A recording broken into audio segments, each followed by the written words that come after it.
Seja bem-vindo de volta às nossas aulas aqui do período intertestamentário da Escola Charles Spurgeon Online.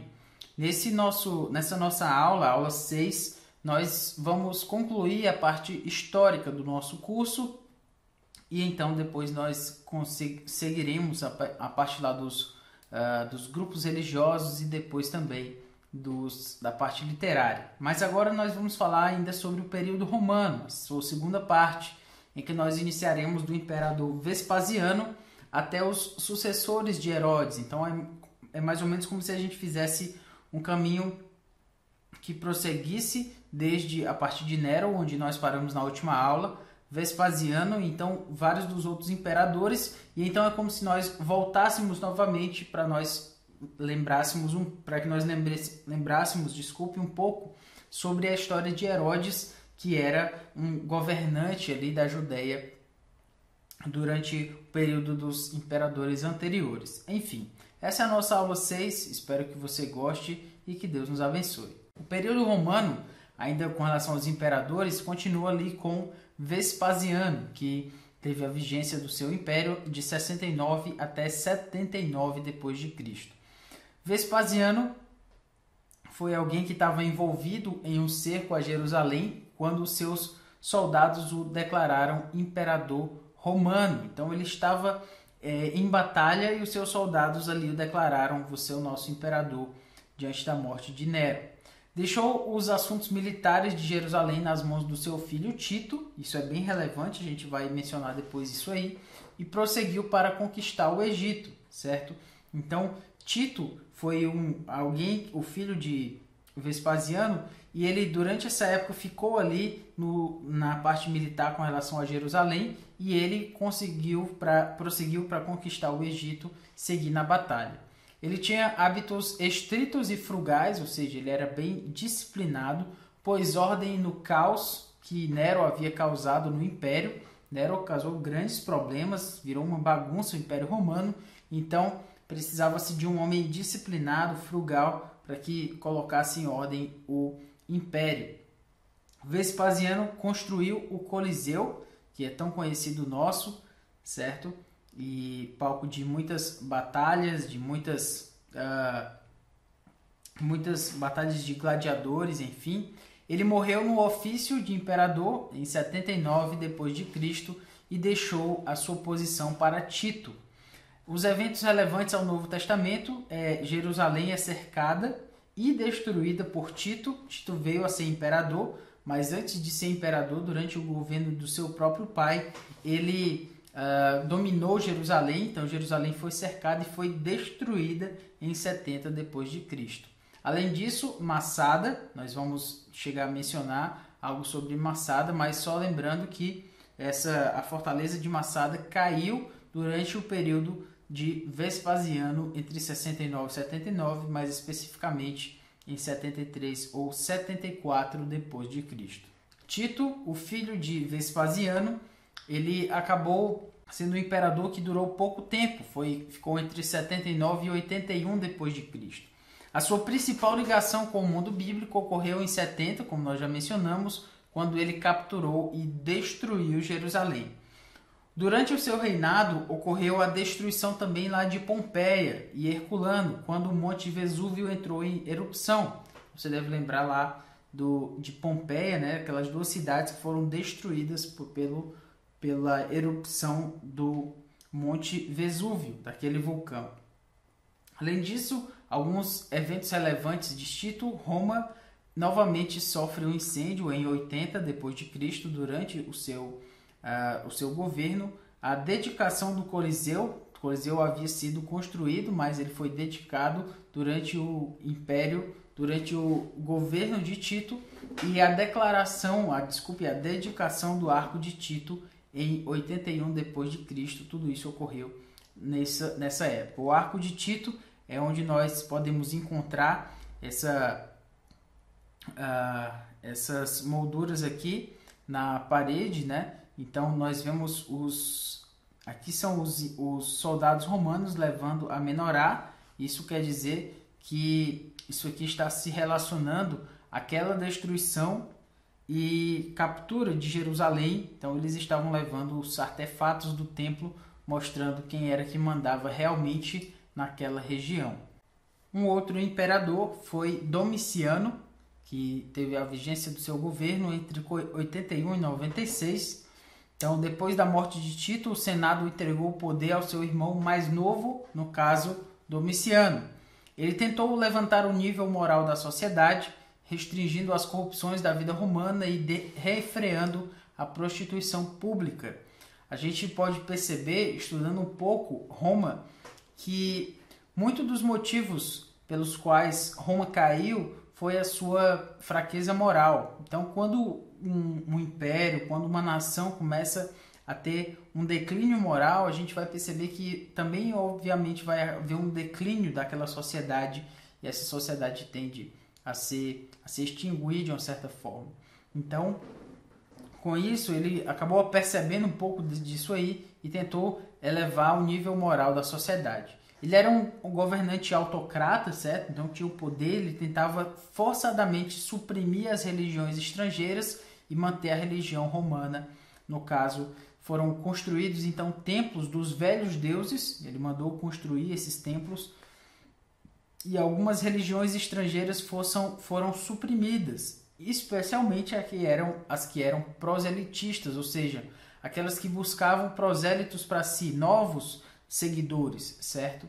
Então, os eventos relevantes ao Novo Testamento da época de Domiciano foi que ele exigiu que lhe prestassem adoração e insistiu em ser aclamado Dominus et Deus, ou seja, Senhor e Deus. E nisso você percebe tamanha prepotência, né, desse imperador, mas ele queria ser aclamado como Senhor e Deus. Em 93, ele executou alguns cristãos por se recusarem a oferecer sacrifício diante da sua imagem. Então você vai percebendo aí que à medida que esses imperadores vão ganhando poder, se entendendo, se mostrando como Deus, eles também passavam a perseguir os cristãos diante da sua fé. A tradição também da igreja atribui a ele a perseguição aos cristãos de uma forma geral. A sua perseguição possivelmente traz o pano de fundo em que o apóstolo João escreve o livro de Apocalipse lá na ilha de Patmos. A perseguição contra líderes filósofos e também senadores romanos também ocorreu na época de Domiciano. Então você pode perceber aí que Domiciano era um imperador bem realmente autocrata, um ditador, né? Um tirano para com o seu próprio povo. Muito bem, agora nós vamos voltar um pouco no período romano e agora nós vamos para os líderes locais lá na Palestina, a partir do período antes de Cristo, certo? Então, nós passamos pelos imperadores aí até Domiciano, agora nós voltamos no tempo, estamos em 37 a.C., quando Herodes o Grande toma o poder, no caso ali como líder local na Palestina. Então, lembre-se que na Palestina os romanos usaram líderes locais para cumprirem a política de Roma. Lembre-se que eu falei que havia dois tipos de províncias. As províncias que eram mais pacíficas, elas eram governadas de uma forma indireta pelo seu imperador. As províncias que eram mais dificultosas, menos pacíficas, como a Palestina, que sempre deu problema, né? Sempre teve gente querendo aquela região, então elas eram diretamente governadas pelo imperador, tinha apenas um líder local ali. Então, Herodes o Grande, ele foi um idumeu, Idumeia era uma região ali próxima à Judéia, ou seja, ele não era um judeu, ele era um idumeu por nascimento, e ele foi o primeiro governante não judeu apontado para o ofício pelos romanos. Então, os judeus não gostaram nada disso, porque ele não era alguém da linhagem judaica, né? A astúcia do próprio pai, no caso Antípatro, lhe ofereceu um poderoso início na sua carreira política. Então, Antípatro, o pai de Herodes, ele era alguém que gostava de manipular ali a política em seu próprio favor e acabou favorecendo também o seu próprio filho. O Senado romano aprovou a realeza de Herodes e ele então teve que conseguir o seu ofício por meios militares. Então ele tinha o apoio de Roma, mas agora ele tinha que chegar lá na Palestina e tomar o seu próprio poder. Então Então, seu pano de fundo não judeu fez com que a maioria dos judeus se ressentisse da sua presença. Eles não gostavam muito dessa ideia aí. A sua capacidade de fazer intrigas aparece na história bíblica do assassinato de crianças em Belém. Então, só porque ele acabou entendendo que haveria de vir um rei nasceria, então ele mandou matar as criancinhas por conta dessa sua ideia assim absurda de que ele teria que ter o poder sobre tudo e sobre todos. Então, se houvesse algum novo rei, ele teria que matar, mesmo que fosse uma criança que estivesse nascendo. Então, seu inescrupuloso caráter explica sua duplicidade em lidar com os magos lá do Oriente. A gente percebe essa dificuldade dele também lá em Mateus capítulo 2. Então, aqui nesse mapa você pode perceber aqui Herodes volta de Roma, certo? Onde ele foi nomeado para ser esse governante dessa região. Aqui você percebe também quando ele segue aqui sua viagem, ok? Ele resgata sua família lá em Massada também, no cerco a Jerusalém. Segue em Jericó também, você percebe aqui aqui em Samaria, ele chega a casar com uma princesa judia, justamente para conseguir algum apoio dos judeus, certo? Também consegue lutar contra resistências que não queriam aceitar ali na Galileia, não queriam aceitar o seu governo. E finalmente ele clama Jerusalém, né, para ele, derrota Antígono e acaba sendo então o governador, vamos dizer assim, o líder romano naquela região. Então, o que você pode perceber aqui também são as adições que foram sendo trazidas a partir do seu poder, né, do poder de Herodes o Grande. Lembrando também que Herodes ele gostava de construir, então muitas construções são atribuídas a ele. Esses quadrados aqui no mapa são lugares onde Herodes construiu, né, onde teve o programa de construção e também a instalação militar de Herodes. Então todos esses aqui também são pontos da construção, das construções de Herodes. Então aqui em Jericó um lugar de retiro real, né, para ele, sua família, sua corte. Também alguns fortes que ele também construiu. Um forte construído a 1.300 pés do chão também, que parecia uma mesa, né? Também conhecido como Massada. Então, em Jerusalém também ele construiu o seu principal palácio, né? E um templo bem extravagante, sobre o qual nós vamos falar também. Samaria foi reconstruída, certo? Em honra a Augusto, certo? E também a Cesareia Marítima, né, também um porto que ele construiu. Então você vê que são várias construções que Herodes acabou fazendo. Ele era um grande político também, apesar da sua crueldade, também acabou trazendo também grande desenvolvimento para a região ali sobre a qual ele governava. Então, ainda falando aqui um pouco sobre Herodes o Grande, retomando aqui o nosso ponto, apesar da sua crueldade, das suas atitudes duvidosas, né, como a gente falou, Herodes tinha grandes habilidades administrativas. Ele era um grande administrador e ninguém pode tirar isso dele.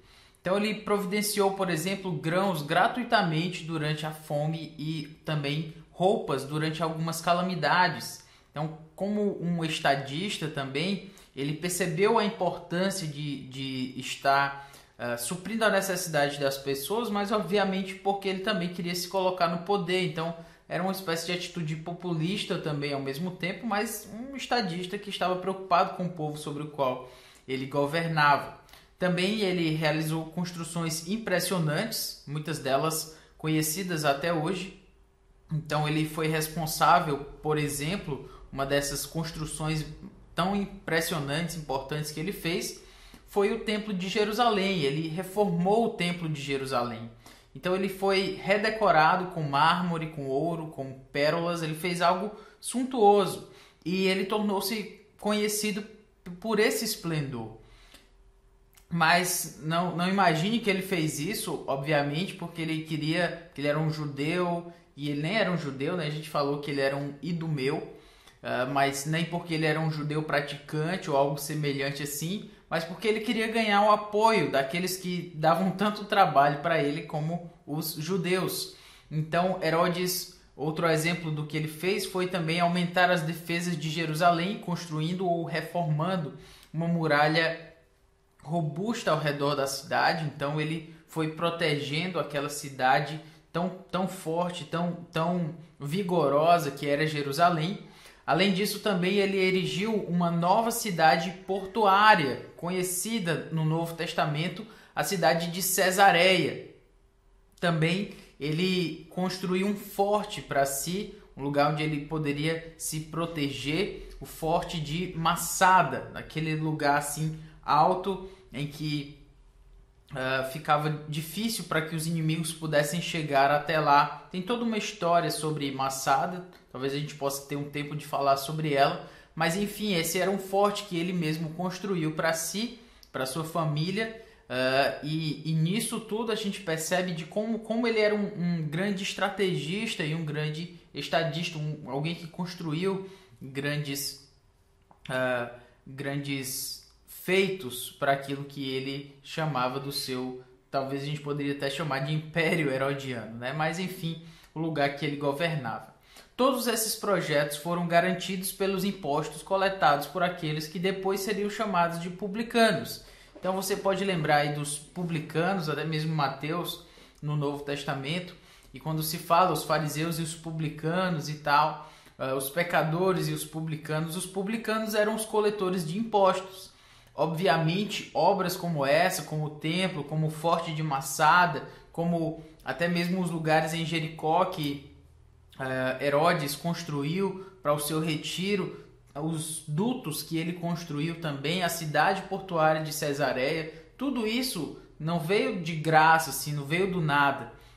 Herodes construiu isso com o dinheiro do povo, e isso era coletado a partir dos publicanos, os coletores de impostos, que também eram conhecidos em muitas vezes pela sua corrupção, porque tomavam para si também muitos dos impostos. Mas, enfim, só para a gente entender esse contexto aí em que nós percebemos essa questão, né, de coletores de impostos. Por que tantos coletores de impostos? Porque naquela época estava se construindo, né, muitas obras e para isso era necessário dinheiro da população. Nós vamos ter uma aula específica sobre o Templo de Herodes, o Templo de Jerusalém, de uma forma mais específica, mas só para que a gente tenha uma ideia aqui do que ele construiu. Então, o segundo Templo de Herodes, né, o templo lá no monte. Então, o rei Herodes começou renovações no segundo templo, aproximadamente em 20 a 19 a.C. A expansão do templo, incluindo o massivo templo lá do monte, né, não foi completado até aproximadamente 62 a 64 depois de Cristo, somente para ser destruído pelos romanos em 70 depois de Cristo. Então você percebe aqui o tamanho da construção, né, que Herodes passou por reformular, por reformar. Aqui tem muitos lugares, a gente vai ter uma aula específica sobre isso, mas aí você lembra quando perguntaram, quando Jesus disse que ele mesmo refaria esse templo, né, em 3 dias, e certamente era um absurdo para aquelas pessoas se elas vissem, se nós fôssemos construir algo como esse hoje, certamente duraria muito tempo, muito mais naquela época, né? Então seria um absurdo para aquelas pessoas imaginar uma obra desse porte ser reconstruída em 3 dias, mas o Senhor Jesus Cristo obviamente estava falando sobre si mesmo, sobre sua morte e ressurreição. Lembrando também que talvez você esteja pensando aí sobre o Templo de Salomão, né? Lá da história lá da Igreja Universal, do Bispo Macedo, enfim. Lembre-se de que aquele templo lá, que ele é chamado Templo de Salomão, lá em São Paulo, é uma réplica desse templo de Herodes. Não é o templo de Salomão, é o templo de Herodes. A gente vai chegar a perceber também que esse templo de Herodes é bem maior do que o templo de Salomão, tem mais coisas, enfim. Ele tem uma escala bem maior. Então, quando você ouvir as pessoas falarem sobre o Templo de Salomão, lá de São Paulo, não é o Templo de Salomão. Ele é retirado a partir de uma réplica do Templo de Herodes, esse templo que foi reconstruído, reformado por Herodes, mais ou menos aí um pouco antes, a partir do momento antes de Cristo, e seguiu-se as reformas até 62, 64, e ele foi destruído em 70 depois de Cristo. Outra questão que nós precisamos falar sobre Herodes são os seus muitos casamentos. Ele teve 9 ou 10 mulheres. E esses casamentos levaram a discórdias domésticas inacreditáveis, além de competição pelo seu trono. Então, se ele tinha muitos casamentos e a sua posição era uma posição de muito poder, o que ocorreu, obviamente, é que houve muita disputa pelo poder, disputa pelo seu trono, e com tantos casamentos, tantas mulheres e filhos, acabou criando ali muita desconfiança e tudo. Então, para evitar Herodes, para evitar que os seus filhos o depusessem, né, o tirassem do poder, Herodes matou pelo menos 3 dos seus filhos e ao menos 2 das suas esposas. Então, como um judeu praticante, Herodes não mataria um porco para comer. Então, ele era um idumeu, né? Então, isso quer dizer que ele não era um judeu de etnia, mas ele se dizia um judeu praticante, né? Então, tomava toda aquela questão ali política e tal. Mas que César Augusto disse, conhecido na história, é que ele disse que seria melhor ser o porco de Herodes do que ser o filho de Herodes. Ou seja, Herodes não mataria um porco para comer, mas Herodes mataria um filho. E esse trocadilho também ocorre porque as duas palavras no grego são palavras parecidas, né, na sua sonoridade. Então, César Augusto chegou a dizer isso. Melhor ser um porco de Herodes, porque Herodes não vai matar um porco para comer, mas ele mataria um filho para se manter no poder. Então, só para a gente ter uma ideia aqui, a família dele é bem maior do que isso, mas os seus filhos, então, Arquelau, né? Esse aqui é Herodes o Grande, Herodes Antipas e Herodes Filipe. Então, perceba aqui, esse Filipe seria casado com Herodias, mas aquela história lá na Bíblia em que Herodes é casado, ele casa com a mulher do seu irmão, né? Então ele tem um relacionamento com a mulher do seu irmão, com Herodias, e aqui causa toda aquela dificuldade lá. João Batista o repreende, enfim, só para que a gente entenda o contexto ali dessa família já tão dificultosa que a gente percebe ali nas páginas do Novo Testamento. Então agora uma visão mais clara da sua família. Então Antípatro I, Antípatro II e os seus filhos, Fazael, Herodes o Grande, José, Feroras e José, Salomé e Costórraros. Então perceba aqui Herodes o Grande, seus filhos e filhas, né? Dores, Mariane I, Mariane II, e todas essas aqui, Cleópatra, enfim. Então você vai notar aqui que é uma família bem grande, né? Cheia de ramificações e tudo isso, mas só para a gente entender aí que Herodes tinha muitas esposas, você percebe aí, e também muitos filhos também. E agora falando um pouco sobre os sucessores de Herodes o Grande. Na morte de Herodes, 3 de seus filhos herdaram partes separadas do seu reino. Então, Arquelau se tornou o etnarca da Judéia, Samaria e Idumeia. Então, o etnarca, ou seja, a ideia de que o termo etnarca era usado para descrever o governo sobre um grupo étnico, como no caso dos judeus. Então, Arquelau era um etnarca, ele era líder de uma etnia, mais ou menos essa ideia. Então, ele serviu ali de 4 a.C. a 6 depois de Cristo, quando seu governo desastroso, as atitudes do seu governo desastroso provocaram os judeus a pedirem a Augusto para que ele fosse substituído.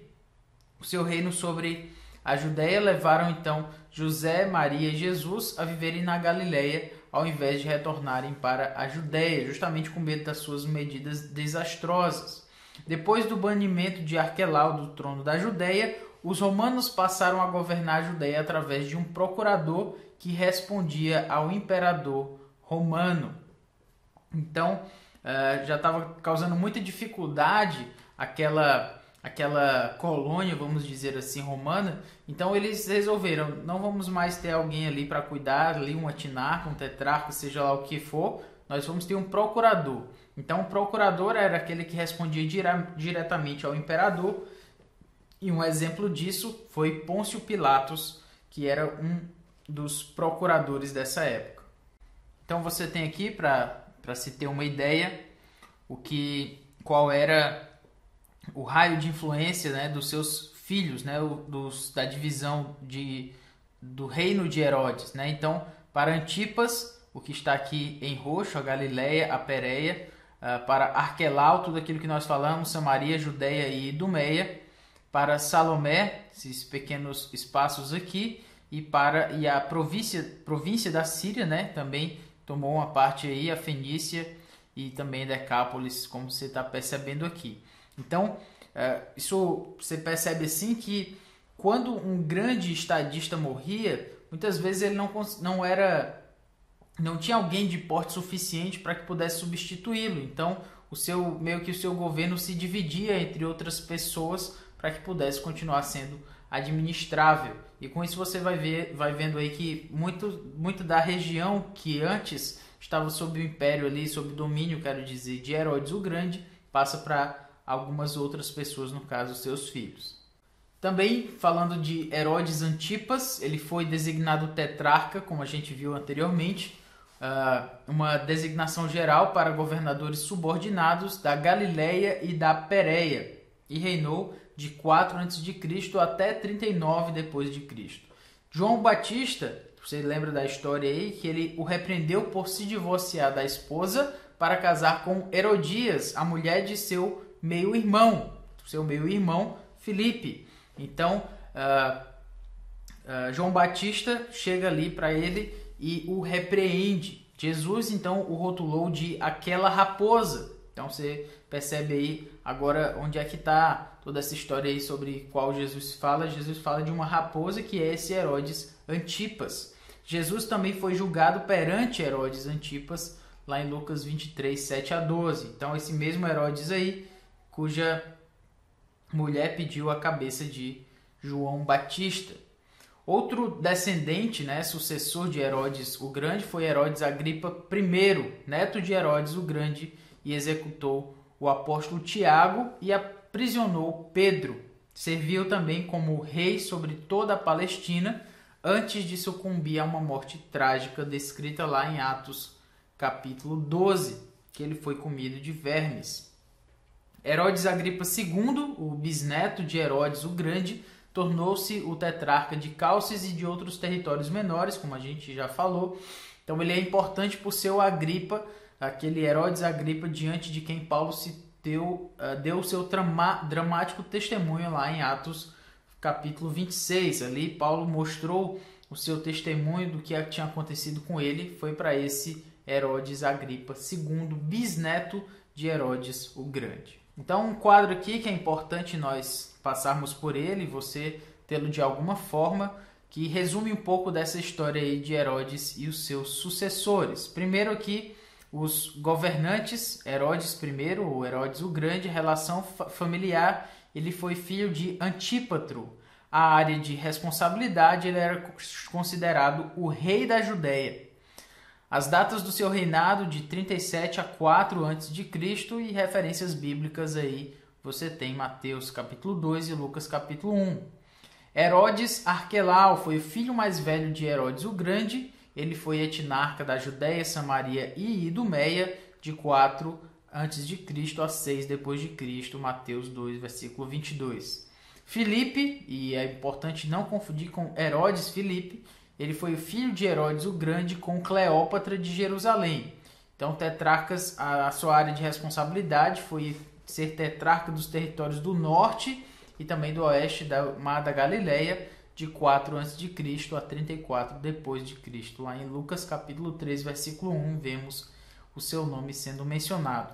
Herodes Antipas, o filho mais velho de Herodes o Grande, foi o segundo marido de Herodias. Então, o tetrarca da Galileia e Pérea foi a sua área de responsabilidade, 4 a.C. a 39 depois de Cristo se deu o seu reinado, né, o seu governo.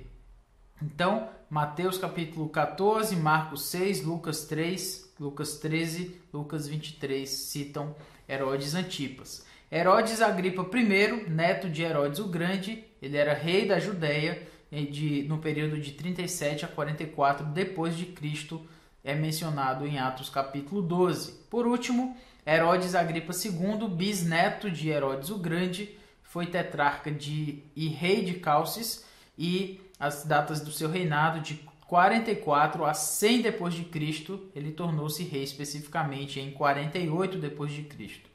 Seu nome está citado lá em Atos capítulos 25 e 26. Então essa foi a nossa aula sobre os sucessores e também sobre o próprio Herodes. Espero que você tenha gostado, que Deus nos abençoe, nos ajude a entender melhor toda essa questão, né? Até agora nós falamos sobre a parte histórica. E aqui nós encerramos a parte histórica do período intertestamentário. Você está percebendo aí que nós já um pouco que entramos no Novo Testamento já, abrangendo toda essa porção do tempo lá desde Malaquias, no final de Malaquias, até um pouco do início de Mateus agora e um pouco dos evangelhos também. Nas próximas aulas nós falaremos sobre a questão da religião naquela época, bem como dos movimentos sociais, além, obviamente, também, como nós já falamos, um pouco da literatura. Então, que Deus nos abençoe e até a próxima aula.